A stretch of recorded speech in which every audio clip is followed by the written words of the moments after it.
evening, everyone, and welcome. I will call this Bloomington City Council meeting to order. Tonight is Monday, April 1st, 2024. Thanks to everybody who's here with us in the council chambers and everybody who's joining us online. We will start our meeting as we always do. If you could please stand and join us in the Pledge of Allegiance. I pledge allegiance to the flag of the United States of America and to the republic for which it stands, one nation under God, indivisible, with liberty and justice for all.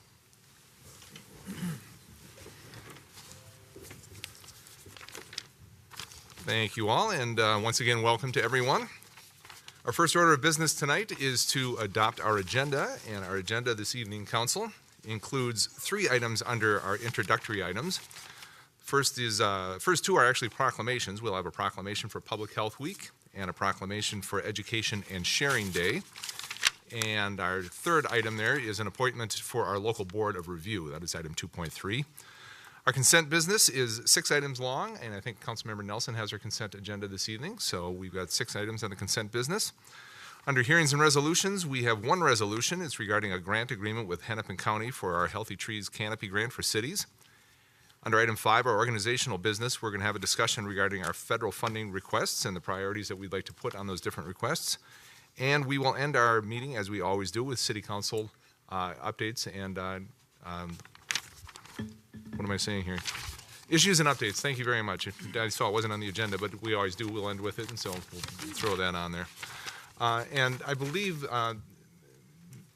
we had a walk-on item as well, Ms. Matterscheid?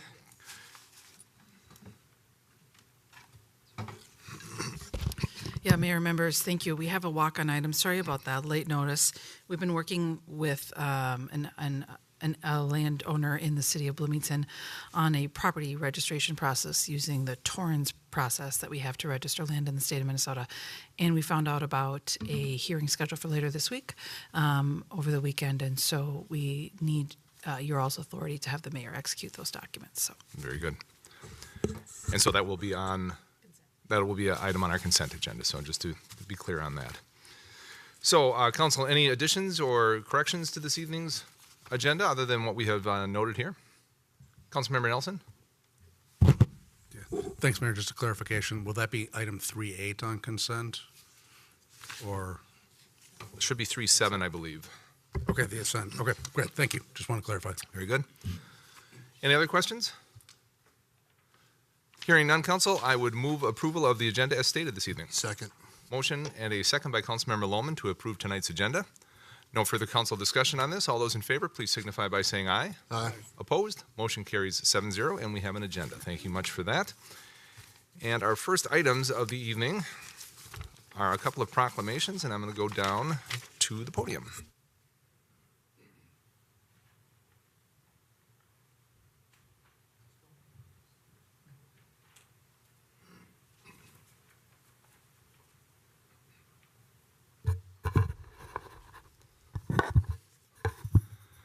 As I mentioned, we've got 2 items tonight that are proclamations. The first is a proclamation for National Public Health Week. And I know we've got a member of the Advisory Board of Health here with us this evening. John Allen, if you'd want to come on up and join me. We will do this. If you could stand up here with me, we'll do the proclamation. And Dr. Nick Kelly, why don't you come on up as well, read the proclamation, and then turn the microphone over to you if there's anything you wanted to add as well. Very good. And we will do this. This is a proclamation for National Public Health Week, April 1st through the 7th, 2024. Whereas the week of April 1st through the 7th, 2024 is National Public Health Week with the theme Protecting, Connecting, and Thriving, We Are All Public Health. And whereas the goal of the National Public Health Week in 2024 is to recognize the contributions of public health in 1, improving the health of the people of the United States, and 2, achieving health equity. And whereas one of the city's 3 objectives in the Bloomington Tomorrow Together strategic plan is to achieve significant improvement in the indices measuring health in the environment, health in people, and health in the community as a whole. And whereas Black, Indigenous, and people of color populations in Bloomington continue to experience disparities in the burdens of illness and death as compared with the entire population. And whereas public health professionals work with the community and partners outside of the public health sector, including city staff, first responders, school district staff, and the business community, recognizing that we all need to work together to change health outcomes. And whereas efforts to modernize the public health system in Minnesota will result in a statewide public health system that prevents disease, protects well-being, and improves the health of all residents regardless of where they live. Now, therefore, I, Mayor Tim Bussey, do hereby proclaim the week of April 1st through the 7th, 2024, as National Public Health Week in Bloomington, and call upon the people of this community to continue focusing on inclusion and equity to ensure decisions are made with everyone's health in mind so that we can build a healthier Bloomington for generations to come, dated this first day of April 2024. We have seen over the past few years the importance and the value of our public health department here in the city of Bloomington and the work that our Board of Public Health does. I want to thank you for that and turn it over to you if you'd like to say anything on behalf of Public Health Week. Well, thank you very much, Mayor. Just really to emphasize the importance of public health. We've seen that over the last several years, as the mayor has pointed out, and also recognize the hundreds of people that go into making Bloomington a healthy, vibrant, safe place to live.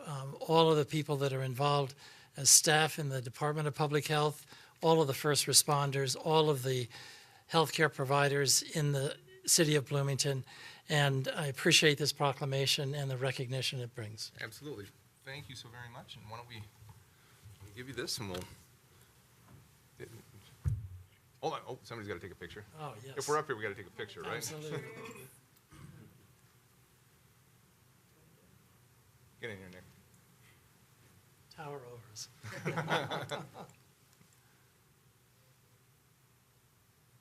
You're good. Thank you. Thank you. Congratulations. Really Thank you for your appreciate work. it. Really appreciate Absolutely. it. Thank you, Dr. Kelly, as always. Thank you.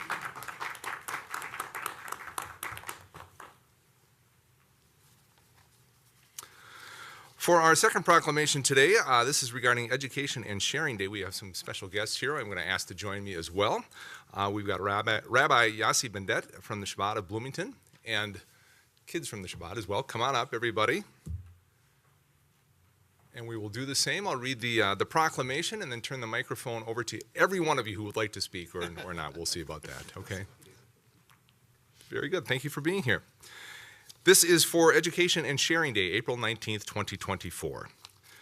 Whereas the basis for the continuity of any society is education, and in the great city of Bloomington, the education of our youth is a priority. And whereas in order to achieve its highest goals, education must not only impart knowledge, but also teach the students how to live, forming and strengthening their moral character to make a better life for themselves as individuals and for society as a whole. And whereas a global spiritual leader, the Rabbi Menachem M. Shearson, I worked on that to try and get that correct, of righteous memory, stressed that a moral and ethical education empowers every individual to develop their full potential in making the world a better place. And whereas such an education can nurture the unity of diverse peoples through encouraging increased acts of goodness and kindness, imbued with the awareness that even a single positive act of an individual can change the world and usher in an era of global peace. And whereas April 19th, 2024 will mark 122 years since the Rebbe's birth, and this year begins the celebrations of the 75th anniversary of his leadership of the Chabad Lubavitch movement. And whereas Education and Sharing Day is observed each year on the Rebbe's birthday in recognition of his outstanding and lasting contributions toward the improvement of education, morality, and acts of charity around the world, a day to pause and reflect on our responsibility to ensure our youth have the foundation necessary to lead lives rich in purpose and fulfillment through service and good works.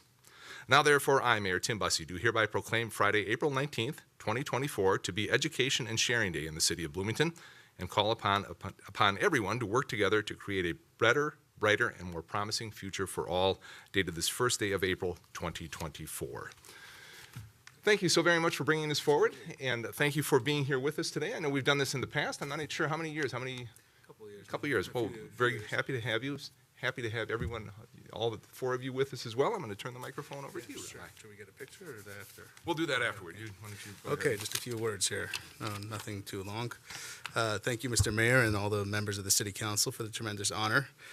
With this proclamation, the City of Bloomington joins the President, governors, and in dozens of states and hundreds of other cities and townships in designating the Rebbe's birthday, which is always celebrated 4 days before Passover, as Education and Sharing Day, in tribute to his outstanding dedication to education. The Rebbe taught that education in general should not be limited to the acquisition of knowledge and the preparation for a career. Instead, the educational system must pay more attention, indeed, the main attention to the building of character with an emphasis on moral and ethical values.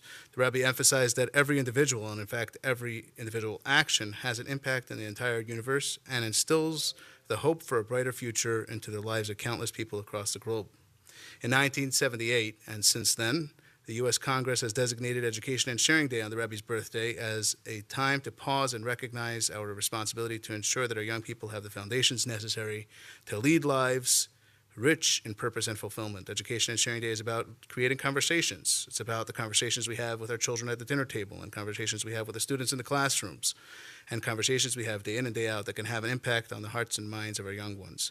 The Rebbe taught that in truth, every person is an educator, and we must be mindful about our ability to have impact on the lives of others.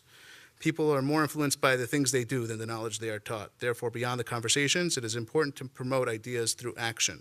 In 1974, the Rebbe introduced a charity campaign. This was not a fundraiser for a specific cause or a call for philanthropists to write big checks. Instead, it was a grassroots campaign to train us all to become givers. The idea is simple. Set aside a box in your home or in your office as a charity box and start the day off with giving a small amount to charity. Children should have one in their own rooms and should be encouraged to give charity every day. This will educate them to have empathy and to care for others. The catch is to do this on a consistent basis. Beyond the value of the accumulated charity money benefiting worthy causes, the hand becomes a giving hand and one becomes a giver as a result. Although April 19th has been set aside as Education and Sharing Day, its theme and message is relevant every day of the year.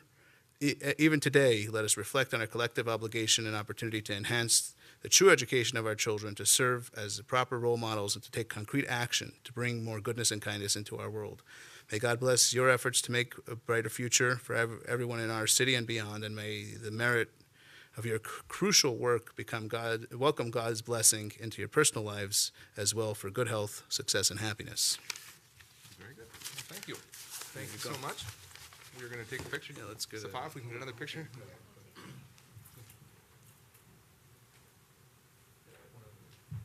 Oh, yes, vessels. The ark that you got, and that's why you got it. Now you know the rest of the story. All right, kids, come on over here. Come on over here.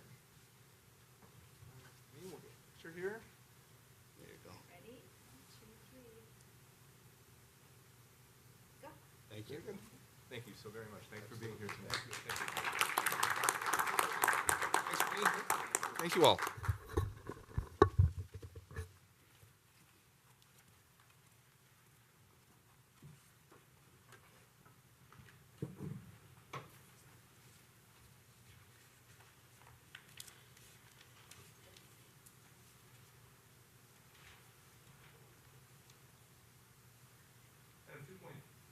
Item 2.3 on our agenda is an appointment to our local board of review. And the local board of review, just so everybody knows, has 5 total members, and all members have experience as either an appraiser, a realtor, a real estate attorney, or a property manager, or they need to be otherwise familiar with the real estate valuations of the city. We have one opening, and we have one of our current members looking to be reappointed, and only one application. He was the one and only application. So whereas in the other situations we would go through the whole voting for different members, given that, I would make a motion to reappoint John Murray to the Board of Review for the term effective 7/1/2024 and expiring on 6/30/2027. Second. Motion and a second by Councilmember Carter to reappoint John Murray to our Board of Review. Any further questions, Council? Hearing none, all those in favor, please signify by saying aye. Aye. Opposed? Motion carries 7-0. Thank you very much. Congratulations to John Murray for his reappointment to the Board of Review. Item 3 on our agenda is our consent business. Councilmember Nelson with the consent agenda. Councilmember Nelson. Thank you, Mayor. I have not heard of any holds, just one last look around. Not seeing any. I will move items 3.1 through 3.7. Second. Motion by Councilmember Nelson, second by Councilmember D'Alessandro to accept tonight's consent business, item 3.1 through 3.7, adding item 3.7, I think, as we talked about earlier. Any further council discussion on this? Hearing none. All those in favor, please signify by saying aye. Aye. Opposed? Motion carries 7-0. Thank you very much, Councilmember Nelson. As we move on to item 4 on our agenda, this is a resolution regarding a grant agreement with Hennepin County. This is regarding the Healthy Tree Canopy Grant for Cities. And I know I saw the name Dustin Jacobson as our forester here, but I think this is a little bit less formal than that. Mr. It is, Verbrugge? Mr. Mayor and council members. We don't have a formal presentation on this. This is a straightforward resolution. If you do have questions, Dave Hansen is here from our Parks Maintenance Division, and he can answer any questions you might have. Council, any questions of Mr. Hansen? I see none. So, Council, I would look for action on item 4.1. Councilmember Lohman. Mayor, I'll move a motion to approve resolution authorizing the application for the execution of grant agreement with Hennepin County for the Healthy Tree Canopy Grant for Cities and making necessary budget adjustments. Motion by Councilmember Lohman, second by Councilmember D'Alessandro to authorize the application for and execution of the grant agreement with Hennepin County. No further council discussion on this? All those in favor, please signify by saying aye. Aye. Opposed? Motion carries 7-0. And look at us, all the way to item 5 already, organizational business of the evening. Our one and only item under organizational business is a priorities discussion of our federal funding requests. Mr. Verbrugge is going to lead us through this one. Mr. Verbrugge. Thank you, Mr. Mayor and council members. Really not trying to set a record tonight, but, we're just trying to efficiently use the time that we have. So the item, for the benefit of those who might be watching, we have our partners at the federal level, Senator Smith, Senator Klobuchar, Congressman Phillips, and when the federal budget cycle comes around, the last couple of years, they have solicited requests from local communities for projects that may warrant consideration for federal funding. We were very pleased that in this last funding cycle that was just passed by Congress, signed by the President, we received $1 million for a water well project. So, the work that we're doing with our representatives in Congress is paying off for the residents of Bloomington and the businesses and the visitors to Bloomington as well. So we know that as soon as one budget cycle is done, the next one starts up again right away. And so during our visit to Washington, D.C. last month, as Councilmember Rivas and Mayor Bussey and I were meeting with the offices of our federal elected officials, they were encouraging us to submit projects again for consideration. We had write-ups on several projects ready to go.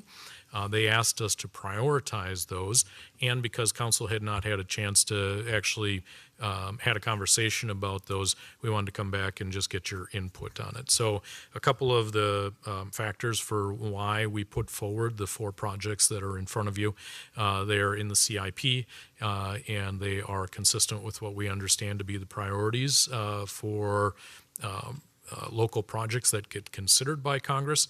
And let me say what they are real quickly so folks at home can follow along. We have a request for $3 million for geothermal and solar energy components for the Community Health and Wellness Center that will be constructed. We similarly have a $3 million request for geothermal and or solar as part of the Bloomington Ice Garden renovation. We also have a $3 million request for improvements to the sanitary sewer system capacity in the area serving Pan American District 35W and the Fremont Sewer Line. And then we have a $1.5 million request for replacement of drinking water infrastructure with the Poplar Bridge Booster Station. Now, there may be a couple other projects too that council may want to consider, and I don't want to dissuade you from having those conversations. In our discussions with the staff at the federal offices, what we heard was that the energy environment projects are probably going to be less likely to be successful than are the infrastructure projects. And that was specifically thinking about requests that are being made through the House of Representatives, which is currently controlled by the Republicans. And they suggested that we try to align the requests where we think the greatest likelihood of success is going to be. And so for that reason, my recommendation would be that we would prioritize the Pan American Sanitary Sewer Project and or the replacement of the drinking water infrastructure, and also know that $3 million is probably not going to be the amount, but we'd certainly be able to put forward whatever we want, right? They'll come in because what's going to happen, the offices are going to receive requests from the local communities. They're going to go through their own process of vetting those and then prioritizing them. And then they submit a list to whichever budget committee it is that's responsible for taking in the earmark requests. So I think the ones with the greatest likelihood of success on both sides of Capitol Hill are the ones that are more focused on sewer and water infrastructure rather than the energy and environment.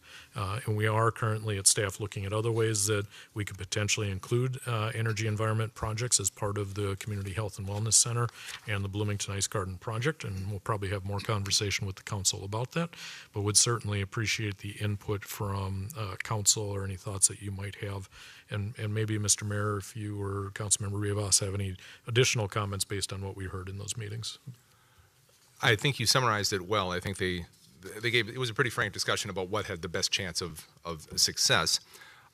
That being said, I know there is a lot of federal money available for energy-related projects, sure. And I'm sure that's part of the equation here in terms of what we might be able to apply for to see moving forward.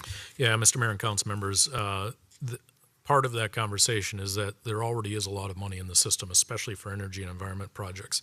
And there's a tax rebate process that's already in place. Now, we don't pay taxes, but what ends up happening for the program is that we submit the costs of whatever it is that we construct, and they actually will remit back to us whatever that tax amount is. It's usually 30 to 40% of the project, depending on the criteria. We don't have to apply for it. It's not a grant. We just submit it. We get the federal money, right? So any energy environment project that we're going to do that fits within the IIJA or the IRA for that purpose, our staff is aware of how that process is going to work. So these are specific to the earmarks. Part of the feedback from congressional staff is if there's already that amount of money that's available and you have other avenues to get it, probably shouldn't go through the earmark process and try to double dip. Councilmember Rivas, anything else to add from our meetings in D.C.? I can't add anything else to it, but the fact is that still there is a lot of money that could be available for energy efficiency, solar, geothermal, still out there. But as the city manager stated, they are prioritizing on infrastructure. But if we can manage to get something done first, and then apply again for the energy efficiency funds, that will be an alternative. It's there. It'll be there until the end of 25, if I'm correct, right? So we can still have some projects available to us. Council questions, and actually I have one if I could start, if everybody's cool with that. From Mr. Verbrugge on the sanitary sewer capacity improvements at Penn American. Now, given that we're not sure where Krause-Anderson is going with Southtown redevelopment, not exactly sure what might be coming in there, but could you explain just kind of in general the need for this, how it all works? Will it be enough? I mean, if Krause-Anderson comes back with something completely that will blow the current capacity out of the water or out of the ground, you know what I'm saying? But if it makes it completely over capacity, what are the steps to take, and how does this work with all of that? So something that's going to blow the manhole covers off the sewer? Okay. And Mr. Mayor and council members, Mr. Keel is here as well, so if I get myself mired in the muck here, he can probably come and explain some of the technical details. In the Pan American District, and with that sewer line specifically, we have a capacity issue almost whether or not there's going to be redevelopment. I think that the capacity that we have remaining is for about 100 new units. Okay? And obviously what is being considered by Krause-Anderson in terms of some of the planning that they're doing for reuse, as well as additional development and redevelopment opportunities in that area, we are likely to exceed that 100-unit number, right? So this project is going to be a pretty expensive project to upsize to gain that capacity. Staff is currently looking at our policy for how we charge for SAC, which are sewer area charges. Most cities have a SAC charge in place. Bloomington, for reasons that I think go back quite a bit, has not had a SAC charge in place. And so that's going to be something that we'll have to carefully consider because of how that will impact future development. But, you know, the other question is who pays for the cost of development, right? And so, you know, is redevelopment as a city continues to evolve and age, you know, a cost of development, or is that just a natural cycle of a city? That's part of that conversation. So my whole point here is that we have a couple of different ways to fund or finance this project as it comes along. So it would be through sewer area charges, it would be developer costs, it would be passing on costs to current ratepayers within the sewer utility. All of those are going to have an impact. What we're trying to do by putting this one forward is to minimize that impact to the greatest extent possible, because this project is probably going to exceed at least $10 million and may come as close to $20 million based on our preliminary estimates, depending on you know, the pace of redevelopment and how much capacity gain we need to achieve. Thank you for that. Council, questions on this discussion in particular, or okay, and then we can move on. But if questions on this in particular, Councilmember Mua and then Councilmember Lohman. Councilmember Mua. Yeah, I just wanted to confirm. I know we already approved one project right now, right by the Red Lobster. Is the current capacity sufficient to support that one? And then this is on top of that moving forward. Mr. Mayor and council members, my understanding is that that 100 unit capacity is after the entitlements that have been granted. Thanks for that clarification. Councilmember Lohman. So, Mayor, I remember at one point in time we had a presentation here about flooding as it related to that section in that area, and how those waters, you know, kind of come from there and then end up impacting both Penn Lake North and the South Lake. And so what I'm curious about, as we look to try to support this particular project, how will this impact that piece? And as I was kind of surprised to see such a low number, you know, given what we know, you know, at least that presentation that we saw here a number of years back. Mr. Verbrugge, especially the difference between the sanitary and the storm sewer. Thank you, Mr. Mayor and council members. Councilmember Lohman, you'll recall we did do a significant storm sewer project at Knox and American a couple of years ago, because we did have regular flooding that was continuing to get worse. Ideally, storm sewers are not going into the sanitary sewer. That's a big no-no, right? And so that's one of the reasons that we had to do the storm sewer capacity project. So this is unrelated because it is sanitary sewer.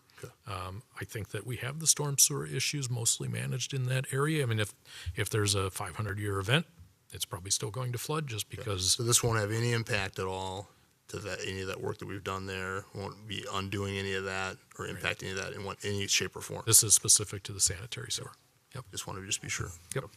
And I want to make sure we should always refer to that as the award-winning storm sewer work that Bloomington did in that area. If you recall, We should. From the We should. Public Works Association. That's why I was concerned.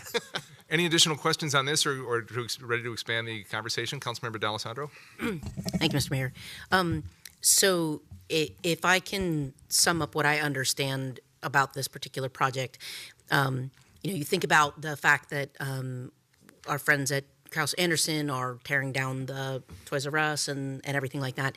You know, when you have 6 bathrooms in a warehouse facility like that, you know, a big box store, and you go to replace it with 160 toilets, you have a capacity problem. Is that a fair way to sum up the issue? Okay, so I'm Councilmember D'Alessandro, yes. Okay, so I feel like that makes total sense, right? You can't put 10 pounds of flour in a 5-pound bag. We all know this, right? What I don't understand is the timeline associated with this compared to the commitments we have for the development of said project that would require that capacity. So is there any way that you can shed some light on what we believe is let me say it another way. Earmarking a project like this, let's say it gets funded 2 years later, and now we have that earmarked funds and we make that capacity upgrade and we don't have a project for which it'll be leveraged. What do we do in that situation, if that can be helpful? That's a good question, Mr. Mayor, council members, Councilmember D'Alessandro.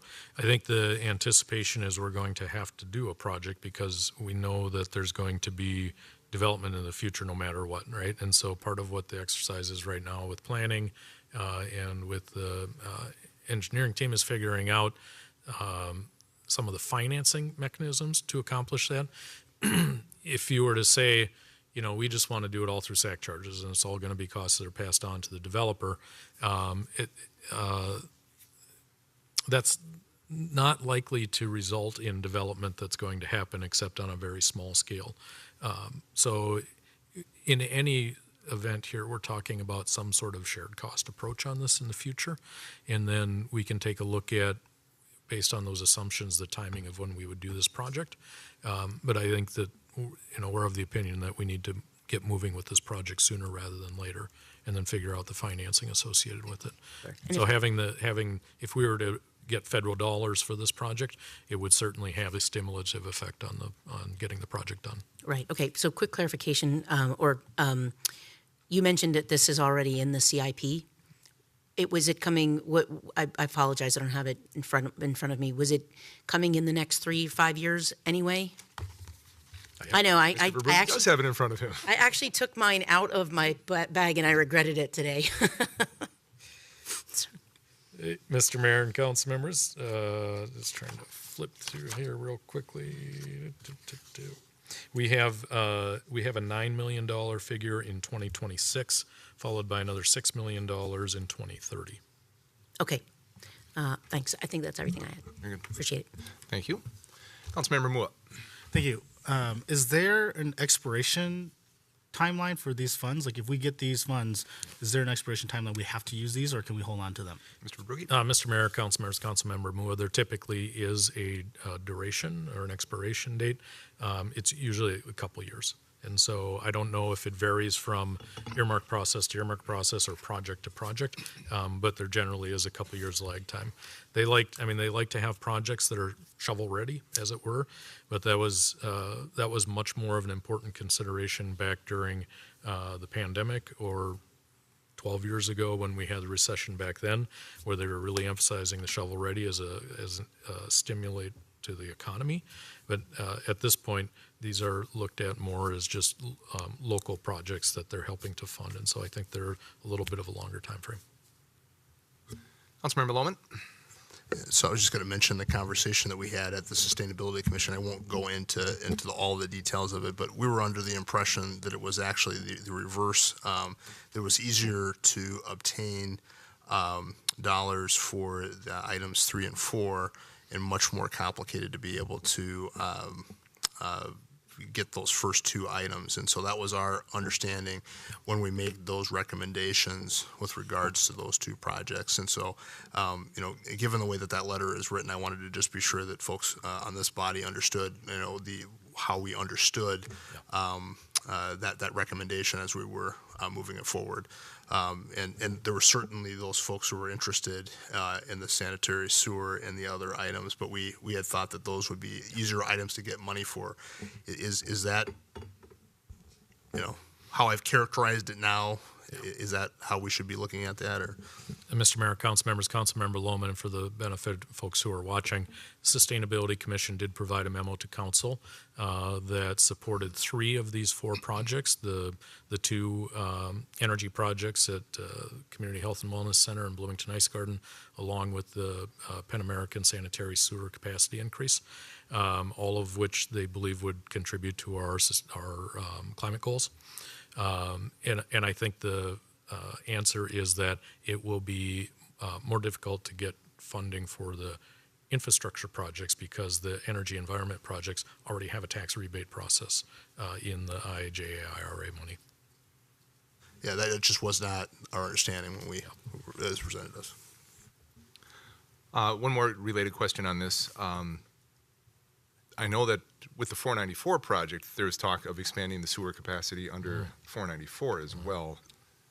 assuming this all ties together and works in a big, I was looking at Mr. Keel as Yep. well, all ties together and works in a big cohesive manner with the plans for 494, should that money become available?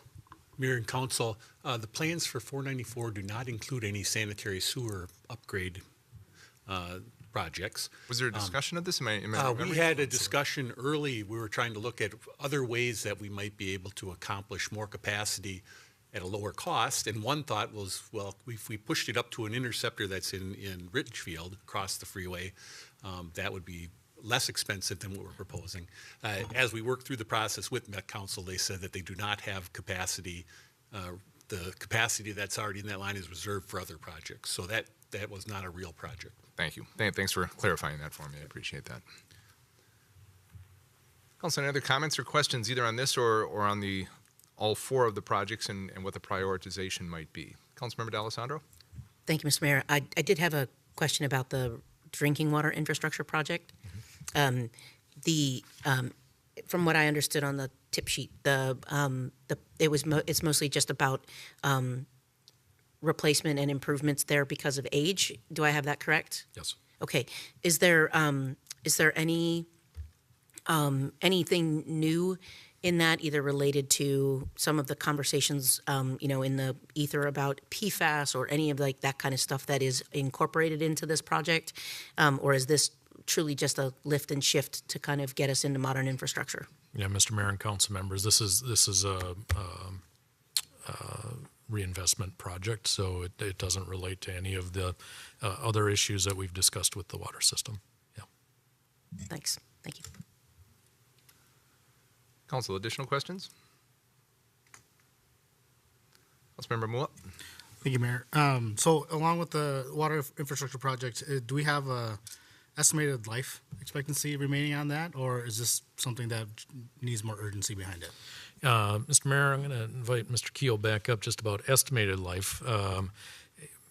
My understanding is that, these are big pipes, and so as long as we have capacity, we should be good for a really long time, but it's 75 years plus if we do it right. Is that pretty typical? Yes, typically to figure out how long a pipe lasts, what we do is we televise it to see what kind of condition it's in. And generally speaking, if there are no deficiencies that we can identify in the pipe, one could expect that pipe to last, well over 100 years more if it's in good shape. When it's starting to show cracks or some kinds of damage within the pipe, then the age of it is projected to be lower. And on these pipes, we're projecting, at least we know, are not aware of any major deficiencies, so we think they still have a significant amount of life left in them. Council, additional questions? If not, we don't have an official vote on this. I'm looking for kind of nodding agreement from the council that to prioritize item 3, our sanitary sewer system capacity improvements at a Penn American 35W Fremont. That's the whole sewer line at a cost of $3 million. Bring that forward to our federal partners and try and get that into the earmark bill and see some money coming our way. We all in agreement with that? I have one other quick kind of Please. general question, Mr. Mayor, if I may. Were there any other projects that were considered and then not brought forward? Like, were there some other things on the CIP that you had discussed and thought, well, maybe they aren't the right best fit? I was just curious. Yeah, Mr. Mayor and council members, I don't think there was anything that generated some broad consensus about things that we should consider. The only thing that really jumped out at me as I was going back through the CIP is that we have a 84th Street pedestrian bridge replacement over in the Normandale Lake area that is scheduled for 2026, because I was also looking at the time frame for when that next budget cycle is going to be relevant, and that's about a $2.6 million project that's currently proposed to be funded with the tax abatement for the Normandale Lakes area. That's one that you could potentially include on the list if you were interested in having us do some additional information, but pedestrian safety, mobility, movement, transportation infrastructure, it fits, I think, within that category too. So if council was looking for a little more information, we could certainly put something together on that. Thanks. Yeah, so the reason I asked the question, Mr. Mayor, was because, I mean, these are fine infrastructure projects, but I know that we've also talked and we've been looking for funding towards some of the traffic mitigation and management projects that we've been talking about for the last year as well. And I, I didn't know if maybe we would want to put forth some kind of a proposal there that would allow us to get earmarked dollars towards that goal, since that's a thing for us.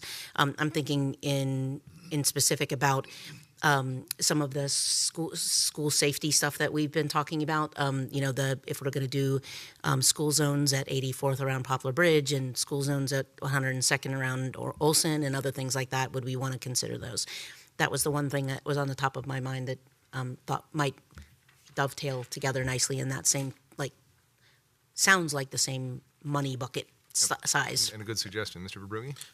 Mr. Mayor, council members, Carl, the Safe Routes to School funding, is that an allocated pool that we apply to, or is there additional funding requests that we could make outside of it? So that is a dedicated pool that kind of comes through the Met Council process, and there is an application process, and we will certainly participate in that. Those types of projects could be funded through this congressional designated monies as well. That would be outside of that. Okay. Again, I would say that generally speaking, the scale of those projects is probably considerably smaller than these kinds of projects. And my feeling is if you're going after federal dollars, you should go for a large number. Yeah. Also, any other comments, questions? Good questions, Councilmember D'Alessandro. Appreciate that. All right, I think we have nodding approval, that agreement that to perhaps move that item 3 up to the top of the list, followed by number 4, and then to work as hard as we can on items 1 and 2 as it relates to the IIJA and other funding sources that might be there for those projects. All right.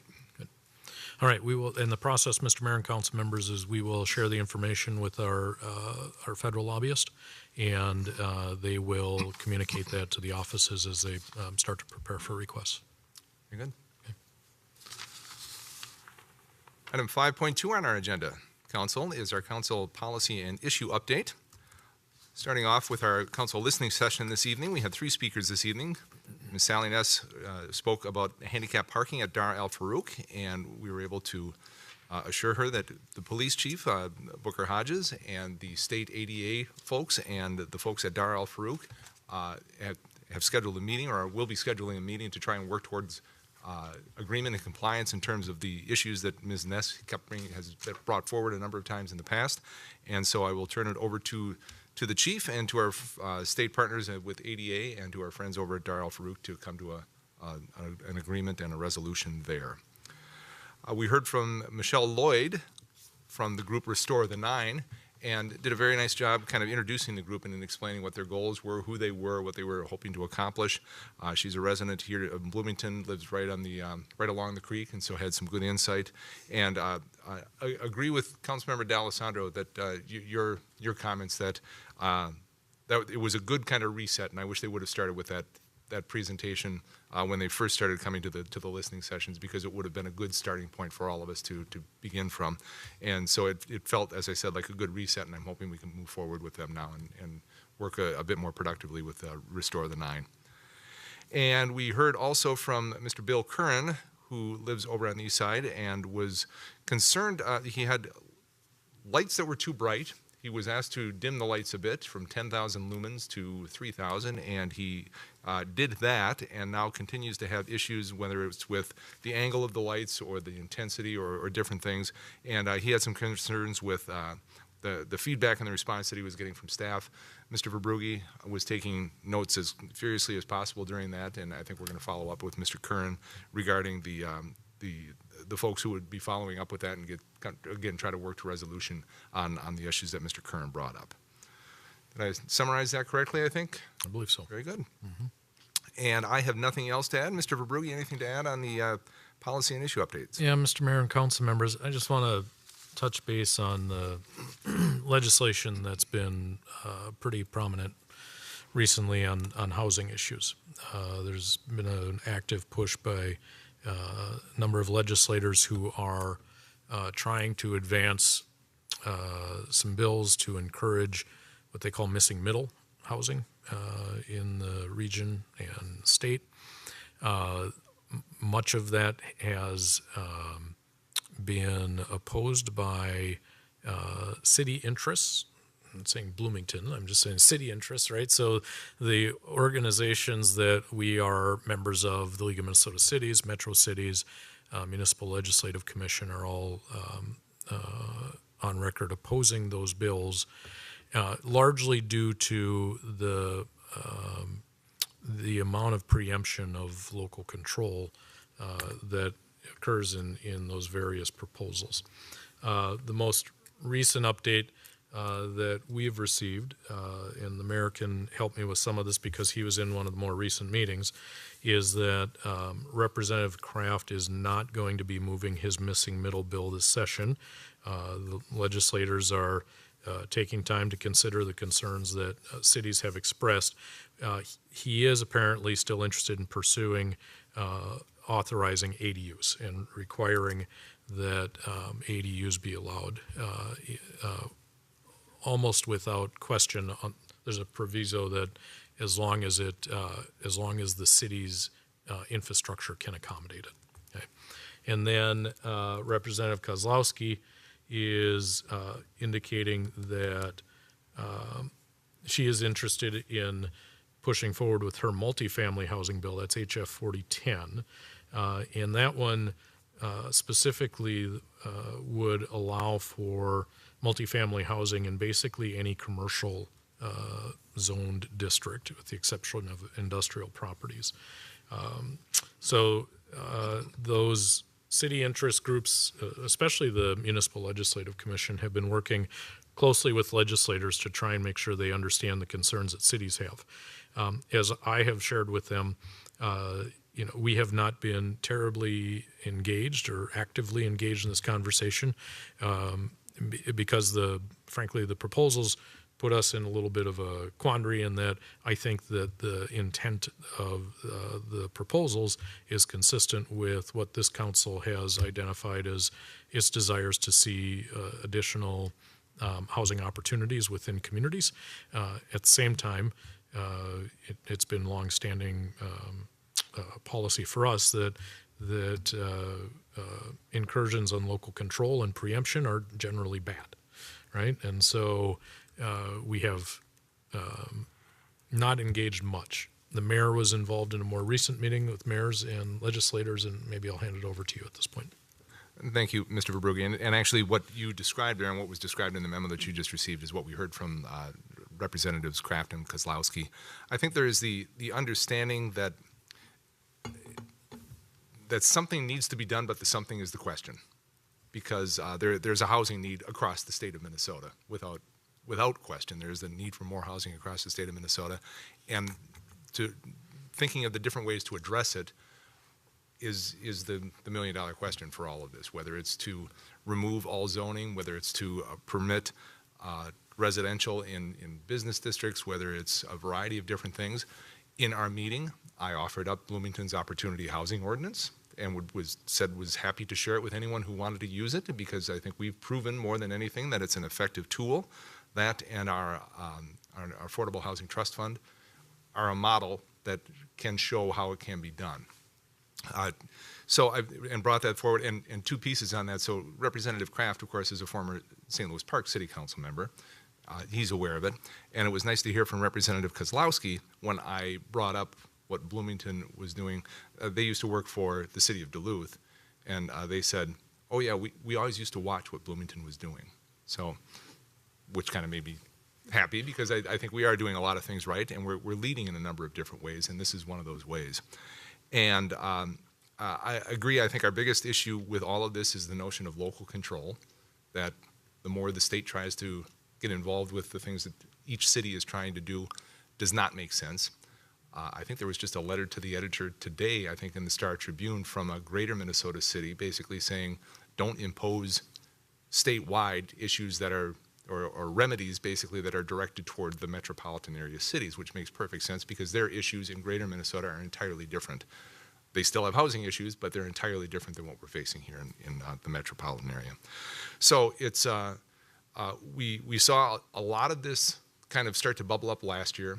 The group that they have pulled together, the coalition that they have pulled together to work toward this and to try and get something passed, frankly, is an impressive group, and it's kind of an unprecedented group in terms of the array of organizations that they have involved from a lot of different sectors and different viewpoints and both sides of the aisle.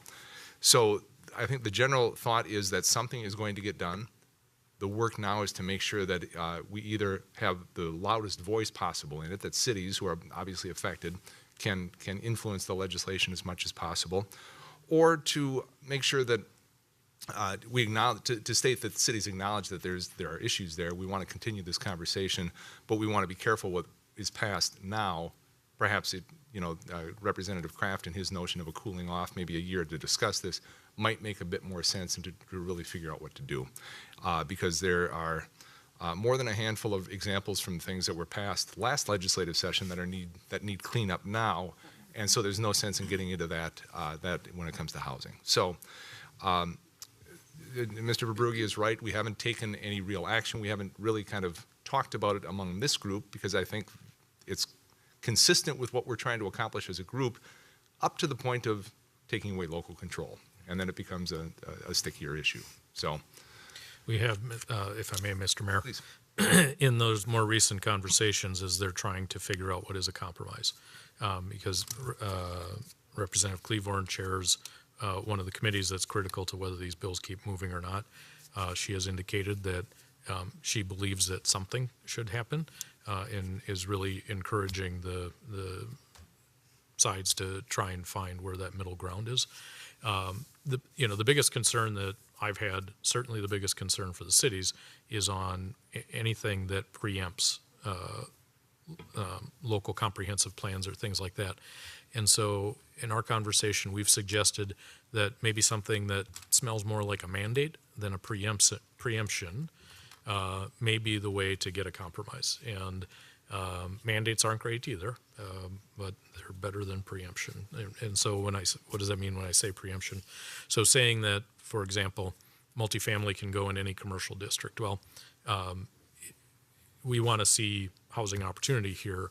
We have real concerns just about compatibility and all those other issues that we consider as we go through plan review process, and whether multifamily housing is actually appropriate for various commercial districts and how they fit within the comprehensive plan.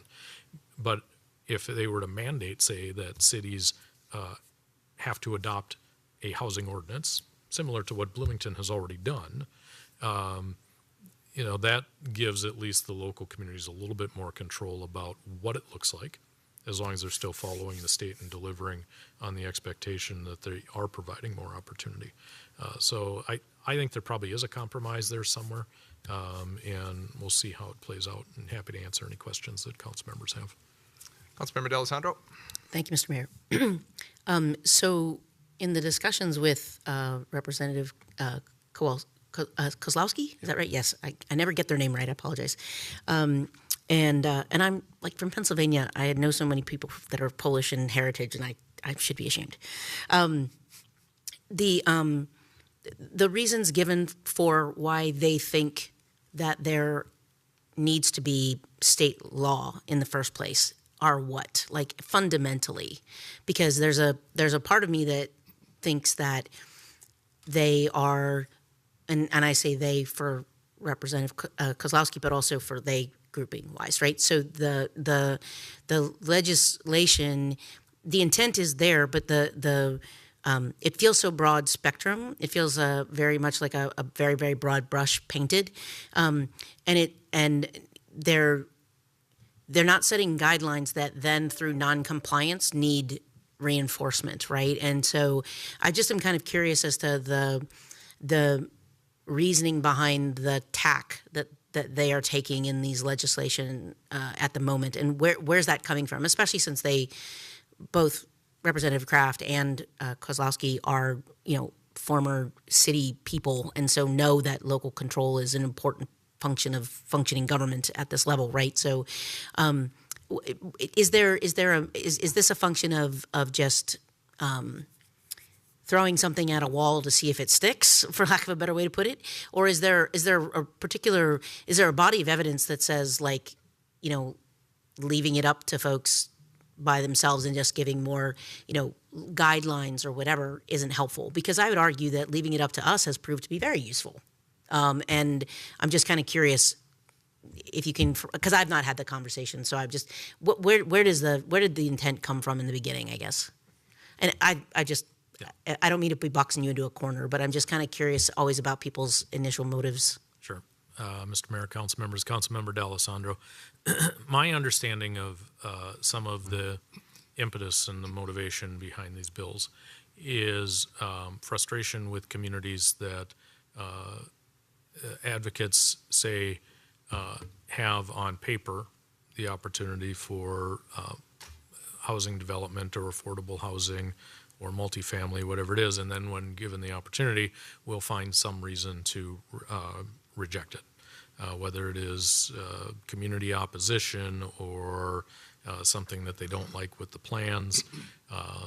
And I don't know that they've provided specific cases of that, which is one of the concerns that some of the cities have suggested. But I think that's the primary driver. So it certainly isn't cities like Bloomington or any of the interior cities in the region here. It's really in those places where you continue to see mostly large lot, large square footage housing that's being developed, and not much effort to provide housing that's affordable. On the other side, the cities will say that they are making efforts, that they have subdivisions that have small front footage, and the market is still delivering $500,000 houses, whether it's 50 feet or 80 feet or 100 feet, whatever it is, right? And so, you know, the truth is probably somewhere in between. Other questions on that, Council? All right, well, we'll keep you updated as this continues to move forward. Council, anything to bring forward? Councilmember Lohman? Thank you, Mayor. On our consent agenda, there was a 3.6, an amendment that changed some of how we're doing business in the city. Mm-hmm. And I wanted to see if the city manager was prepared to at least give a brief briefing on that. And I had a couple of comments on that I wanted to bestow upon you, Manager. Sure. Mr. Mayor, council members, Councilmember Lohman, I have proposed a reorganization of primarily executive level staff.